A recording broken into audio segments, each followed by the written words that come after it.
Congratulations, Dan, on being selected one of Adrian Public Schools' outstanding teachers and mentors. Please come forward and accept your award.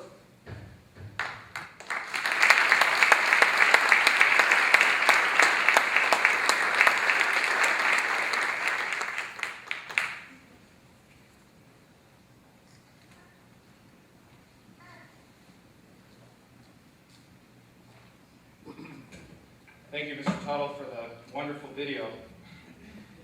Really nice.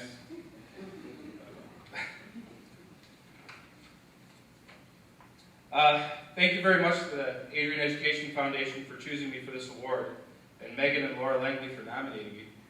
I would like to thank all of my past teachers, my mom and my dad for showing me what work ethic is, my marching band staff and parents for doing great individual work with the band members, the Adrian principals who always gave me the space and the benefit of the doubt to make critical decisions while growing the band program, and the Adrian Fine Arts Department for their help and collegial support. I would especially like to thank Julie Dolman, who not only supports the band program on a daily basis, but all of the arts in both the Adrian Public Schools and the greater Illinois County area. As an added thank you to Julie, thanks again for hiring me.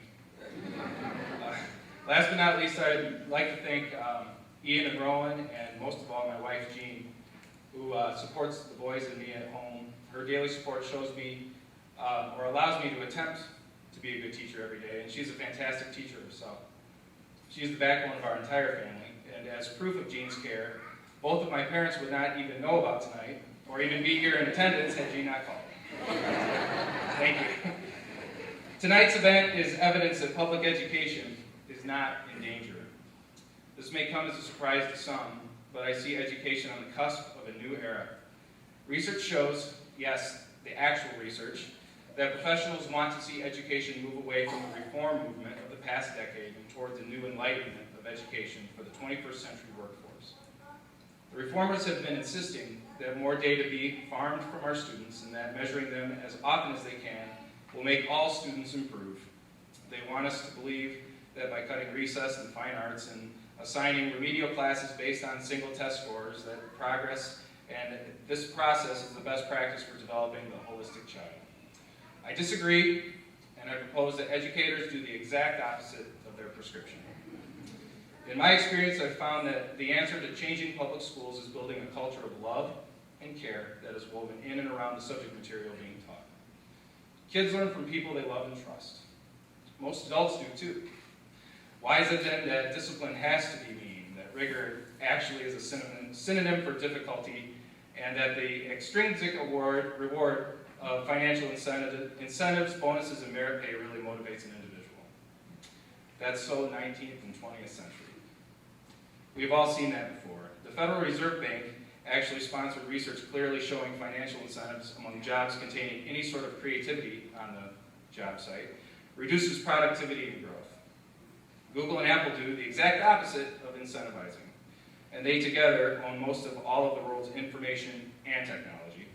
Their model of strong creative recruiting and open thinking should not come as a surprise, so let's tell our policymakers to stop legislating wives' tales about bad teacher unions, implementing short-term tricks like starving our schools of funds so they close, and finding more punitive policies such as the statewide teacher evaluation system, which no one even knows how to implement yet. Let us start using known research on how to recruit and maintain the best teacher, administrator, and productive workforce in the world. Yes, it will cost money and a whole lot of deprogramming. In conclusion, I have a great hope for Adrian Public Schools. I have a strong belief that our community knows what it wants in its schools, and adults who work with their children. They want what any parent would want, a safe, conducive environment for every child to find their dreams with competent adults on every level eager to open new doors and pathways of knowledge and opportunity. That is what I want for my children. The teachers being honored tonight and those who have been honored in the past share many characteristics in common. But the most important characteristic shared is that we all see through the educational policy du jour and see what we think is best to help our kids.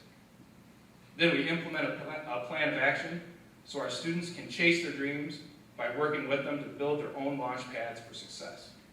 Thank you for your support, and go Maples.